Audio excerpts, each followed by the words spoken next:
Hi guys.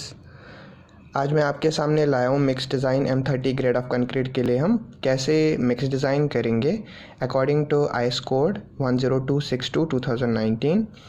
ये जो code reform हुआ है 2019 में, इससे पहले जो कोड आता था वो 2000 IS 10262/2009। According to this code जो इसने दिया हुआ है कि हम कैसे मिक्स डिज़ाइन कर सकते हैं, उसमें जो पहला स्टेप रहता है आपका वो रहता है टारगेट स्ट्रेंथ। हम टारगेट स्ट्रेंथ कैसे निकालते हैं? टारगेट स्ट्रेंथ के लिए उसने फार्मूला दी हुई है, ये वाली फार्मूला जो आप देख सकते हैं, FCK = F-CK + 1.65 × S। ये जो F-CK दिया हुआ है ये कैरेक्टरिस्टिक स्ट्रेंथ है और S जो यहाँ पे वो स्टैंडर्ड डिविएशन है और जो FCK ये आपकी टारगेट स्ट्रेंथ हो गई। तो जो ये कैरेक्टरिस्टिक स्ट्रेंथ है वो होती क्या है? एक्चुअली ये होता है कि आफ्टर 28 डेज आपका कंक्रीट कितनी स्ट्रेंथ दिखा रहा है इन MPa और Nm/mm² में। जैसे हम अभी M30 के लिए डिज़ाइन कर रहे हैं तो 30 Nm/mm² हमारा FCK आएगा, कैरेक्टरिस्टिक स्ट्रेंथ आएगी। तो उसके बाद मैं आपको बताऊंगा कि स्टैंडर्ड डिविएशन हम कहाँ से लेते हैं। स्टैंडर्ड डिविएशन जैसे आप IS कोड 10262/2019 में जाओगे, जैसे भी आप वो खोलोगे, जब आप टेबल 2 पे जाओगे वहाँ आपको सीधा पता चलेगा कि M30 ग्रेड के लिए हम जो स्टैंडर्ड डिविएशन है वो 5 लेते हैं और M20 और M25 के लिए हम जनरली 4 लेते हैं। उससे मतलब M40 से आगे बढ़ के हम 6 ले लेते हैं। तो इसी हिसाब से हमने कैलकुलेशन की हुई है। ये जो टारगेट स्ट्रेंथ है वो बराबर होता है कैरेक्टरिस्टिक स्ट्रेंथ + 1.65 × स्टैंडर्ड डिविएशन। ये हमारी टारगेट स्ट्रेंथ निकल के आई है 38.5 Nm/mm²। हमारा स्टेप सेकंड क्या रहता है? हमारा स्टेप सेकंड रहता है कि हम वाटर सीमेंट रेशो कैसे कैलकुलेट करें, कैसे सिलेक्ट करें कि हमारा वाटर सीमेंट रेशो इतना होना चाहिए।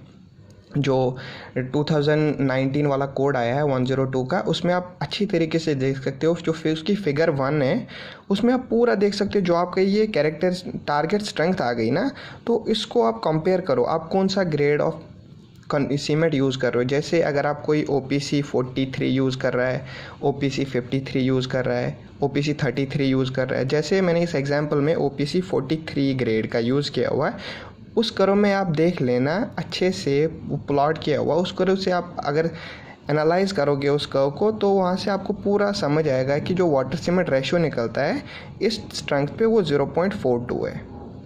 और होना कितना चाहिए? जो सीवियर कंडीशन के लिए, अगर हम बात करें सीवियर कंडीशन के लिए 0.45, तो मतलब मेरा 0.42 आ रहा है, वो उससे लेस आ रहा है, that means that is okay. और जो ये सीवियर कंडीशन का आप देखोगे कि कितना वाटर सीमेंट रेशो होना चाहिए या माइल्ड के लिए कितना होना चाहिए, वो आप टेबल 5 पे जाके IS 456/2000 में देख सकते हो। इसके बाद हम कंटिन्यू करते हैं कि हम वाटर कंटेंट कैसे सिलेक्ट करें। जो हम वाटर कंटेंट यूज़ करने वाले अपने मिक्स में कंक्रीट बनाने में, कैसे उसको लाए, उसको कैसे अडाप्ट करें। तो पूरी स्पेसिफिकेशन दी हुई है कोड ने कि हम वाटर कंटेंट कैसे सिलेक्ट कर सकते हैं। जैसे भी आपका कोई टारगेट स्लम्प हो, टारगेट स्लम्प सबसे पहले आपने टारगेट स्लम्प रखना पड़ता है कि मेरा स्लम्प इतना होना चाहिए। फॉर एग्जांपल इस एग्जांपल में मैंने 125 स्लम्प रखा हुआ है, टारगेट स्लम्प और एस्टिमेटेड स्लम्प रखा हुआ है। तो अकॉर्डिंग टू दैट मैं कैलकुलेशन करूँगा। जो टेबल 4 है ना IS 10262/2019 का, वहाँ पे आपको पूरा अच्छे से एक्सप्लेन हो जाएगा कि अगर स्लम्प आपका 50 mm है तो उसमें आपकी जो वाटर कंटेंट रहता है वो 186 लीटर्स रहता है। समझ गए? यहाँ तक हो गए। उसके बाद एक चीज़ वहाँ पे ध्यान देने वाली चीज़ है, वो ये है कि जब हर किसी 25 mm इंक्रीज़ होने पे आपका 3% वाटर कंटेंट इंक्रीज़ होता है, इसमें आपको 3% ऐड करना पड़ता है। उतना आपका जैसे भी 25 mm, जैसे मैंने यहाँ पे आपको दिखाया हुआ, अगर मेरा 50 mm स्लम्प है उसमें मेरी 186 लीटर्स वाटर कंटेंट जा रहा है, और जैसे ही मेरे 25 mm इंक्रीज़ हो जा रहा है 75, उसमें 3% में इंक्रीज़ कर रहा हूँ, जैसे 191.58। सिमिलरली आप देख सकते हो कि 100 mm के लिए भी 3 यहाँ से 6%। सिमिलरली 125 के लिए 3 यहाँ से और 3 यहाँ से 9% आप इंक्रीज़ कर सकते हो। जो आपकी वाटर कंटेंट अभी आ रहा है 202.74 लीटर्स। यहाँ तक मेरे ख्याल से समझ आ गया होगा। उसके बाद हम चलते हैं कि हम क्वांटिटी जो सीमेंट कंटेंट है हमारे पास वो कैसे कैलकुलेट करें। आप सबको पता है कि हमने वाटर सीमेंट रेशो देखा है, फिगर जो 10262 में हमें पड़ी हुई है, उससे हमने एस्टिमेट किया कि जो हमारा वाटर सीमेंट रेशो है वो 0.42 है। इस W/C फार्मूला से हम निकालेंगे कि सीमेंट कंटेंट कितना है हमारा। अभी जैसे आप देख सकते हैं, मतलब जो हमने फार्मूला अभी पीछे देखा, W/C is equal to 0.42। Water content तो पता ही हमारा 2.74 है, 202.74 लीटर्स है। तो उससे हम जैसे C is equal to water content divided by 0.42, वहाँ से हमारी सीमेंट कंटेंट निकल आएगा कि कितना है। जैसे हमारा यहाँ पे आया 482.71 kg/m³। उसके बाद हम calculation of proportion just like core segregate, उसका भी डेटा दिया हुआ कि हमें कितना कोर सेग्रीगेट लेना है। फॉर एग्जांपल मैं 20 mm grade of core segregate use कर रहा हूँ, 20 mm size of core segregate use कर रहा हूँ, और जो मेरी सैंड आई हुई है वो जून सेकेंड, उसके लिए भी अलग टेस्ट्स हो जाते हैं, जैसे लाइक फाइननेस मॉडुलस टेस्ट करना पड़ता है। वहाँ से आपको पूरा समझ आ जाता है कि कौन सा जोन में आपकी सैंड लाई कर रही है। तो उसके लिए आपको दूसरे वीडियोस पे जाना पड़ेगा। तो जैसे यहाँ पे देख सकते हैं कि कोड में ऐसा दिया हुआ है कि अगर आप 20 mm साइज़ एग्रीगेट्स यूज़ कर रहे हो और वो बिलोंग कर रहे हैं ग्रेडिंग जोन सेकेंड से, वहाँ पे उसने बोला है कि वाटर सीमेंट रेशो 0.5 है, तो आप यूज़ कर सकते हो 0.62 m³। बट हमारा जो वाटर सीमेंट रेशो वो 0.42 है, मतलब कितना कम है 0.5 से 0.08।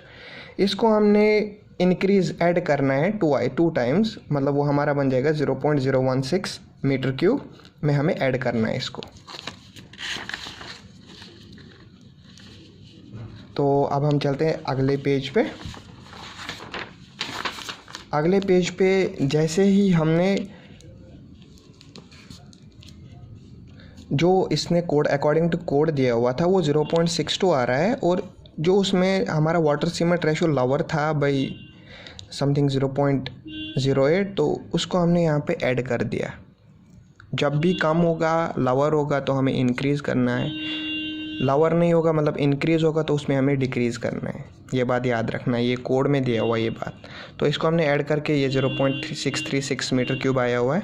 इसी हिसाब से हम वॉल्यूम ऑफ फाइन एग्रीगेट निकालेंगे। वॉल्यूम ऑफ फाइन एग्रीगेट कैसे निकाले, 1 माइनस जो हमारा 1 आ रहा है total minus volume of core segregate, ये दो चीज़ें आप याद रखना अच्छे से। ये 0.636 आया हुआ है, ये 0.364 आया हुआ है। उसके बाद हम जाएंगे मिक्स कैलकुलेशन पे। जो मिक्स कैलकुलेशन हमारी आई है, जो हम टोटल कर रहे हैं ना, जो मिक्स डिज़ाइन कर रहे हैं वो 1 m³ के लिए, क्यूबिक मीटर के लिए कर रहे हैं। और न्यू ट्रेंड जो न्यू मतलब बात जो आई है IS कोड में वो ये है कि आप 1% ही आप एंट्रैप्ड एयर ले सकते हो। इससे पहले जो 2009 वाले कोड में था वहाँ पे लिखा हुआ था कि आप 2% ले सकते हो, बट यहाँ पे 1% ओनली। ये इस चीज़ का ध्यान रखना। और जो हमारा वॉल्यूम ऑफ सीमेंट कंटेंट वो तो आपको पता है, हमारी सीमेंट कंटेंट इतना आया 482.71 समथिंग, और जो डिवाइडेड बाई उसकी specific gravity of cement. Specific gravity of cement को तो सबका पता होगा, या तो आप specific gravity of cement test करके निकाल दो, अगर नहीं निकाल पा रहे हो तो डायरेक्टली सीमेंट का जो टेस्टिंग पहले हुई है ड्यूरिंग मैन्युफैक्चरिंग वहाँ से आप पता कर सकते हो। जनरली हम 3.15 लेते हैं, इससे आप वॉल्यूम ऑफ सीमेंट निकाल सकते हो। इसी हिसाब से वॉल्यूम ऑफ वाटर निकाल सकते हो कि कितना वाटर आप यूज़ करने वाले हो। जैसे वाटर क्वांटिटी जो हमारी कंटेंट था वो 202.74 था डिवाइडेड बाय स्पेसिफिक ग्रेविटी, और आप लोगों को तो पता ही होगा कि स्पेसिफिक ग्रेविटी ऑफ वाटर 1 होती है। स्पेसिफिक ग्रेविटी ऑफ वाटर 1 होती है, तो उसी हिसाब से जब कैलकुलेट करोगे ना आप ये चीज़ें, तो ये आपका निकल के आ जाएगा 202.2028 m³। इसी हिसाब से आप निकालोगे वॉल्यूम ऑफ ऑल एग्रीगेट्स। जो आपके वॉल्यूम ऑफ ऑल एग्रीगेट आए अभी, वो कैसे निकालोगे आप, इसको टोटल वॉल्यूम जो आ गया आपका उसमें माइनस करना है आपने एंट्रैप्ड एयर जो 0.01 आया था, माइनस वॉल्यूम ऑफ सीमेंट जो आपका वॉल्यूम ऑफ सीमेंट आया, प्लस वॉल्यूम ऑफ वाटर। जैसे मैंने यहाँ पे किया हुआ, ये आपका वॉल्यूम सभी एग्रीगेट्स का वॉल्यूम ये आ जाएगा। अब ये दो हिस्सों में डिवाइड होगा, एक तो कोर्स एग्रीगेट में होगा, एक तो फाइन एग्रीगेट में होगा। अब हम मास निकालेंगे कि mass of coarse aggregate in KG पर मीटर क्यूब कितना होगा। Similarly mass of fine aggregate in KG पर मीटर कितना होगा। जैसे हम बात करें अभी मास ऑफ कोर्स एग्रीगेट कैसे निकाले, वो आ जाता है वॉल्यूम ऑफ ऑल एग्रीगेट्स, जो आपका वॉल्यूम पूरे एग्रीगेट्स का आया 0.634 multiplied by volume of coarse aggregate जो पीछे आया हुआ था, जैसे मैंने आपको बताया हुआ था कि ध्यान रखना वो 0.636 जो आया हुआ था, multiplied by specific gravity. Specific gravity आपको सबसे पहले निकालनी पड़ती है बिफोर मिक्स डिज़ाइन।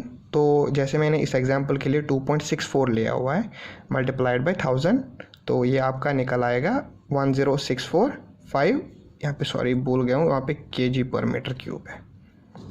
तो ये आपका मास आ गया कोर्स एग्रीगेट। इसी हिसाब से आप निकाल सकते हो mass of fine aggregate. Mass of fine aggregate भी सिमिलर ही रहेगा, वॉल्यूम ऑफ ऑल एग्रीगेट जो आपका आया वो 0.634 multiplied by volume of fine aggregate. Volume of fine aggregate आपका कितना आया है 0.364, जो हमने वहाँ पे माइनस किया हुआ था 1 से 1 माइनस 0.636 से माइनस किया हुआ था, तो ये आप हमारा आ गया था volume of fine aggregate into specific gravity. जैसे मैंने अभी भी बोला कोर्स एग्रीगेट और फाइन एग्रीगेट के लिए बिफोर मिक्स डिज़ाइन के आपको ये चीज़ें निकालनी पड़ेगी। स्पेसिफिक ग्रेविटी ऑफ सैंड जैसे इस एग्जांपल में 2.6 लिया हुआ है मल्टीप्लाइड बाई 1000, तो ये हमारा आया 600 kg पर मीटर क्यूब। अब हम मिक्स प्रपोर्शन की बात करेंगे। मिक्स प्रपोर्शन की बात क्या करें, सीमेंट कंटेंट हमारा जो आ गया वो 482.71 आ गया kg पर मीटर क्यूब। जो फाइन एग्रीगेट आया वो 600 kg per metre cube, coarse aggregate 1064.5 kg per metre cube and water content 202.74 kg per metre cube. But ये वाटर कंटेंट हमेशा याद रखना कि हम टारगेट स्लम्प लेके चल चुके हैं, 125 mm स्लम्प हम टारगेट ले चुके हैं। ऐसे ही हम अब प्रपोर्शन कैसे निकाले, cement is to fine aggregate is to coarse aggregate, ये हमारी पूरी क्वांटिटी मैंने लिख दी kg पर मीटर क्यूब में। इसको मैंने सभी को डिवाइड कर दिया by the quantity of the cement, जो सीमेंट आया है मेरा, इससे हमारा प्रपोर्शन निकल आएगा just like 1:1.24 is to 2.70। Thank you so much guys, please like share and subscribe my channel. Thank you so much.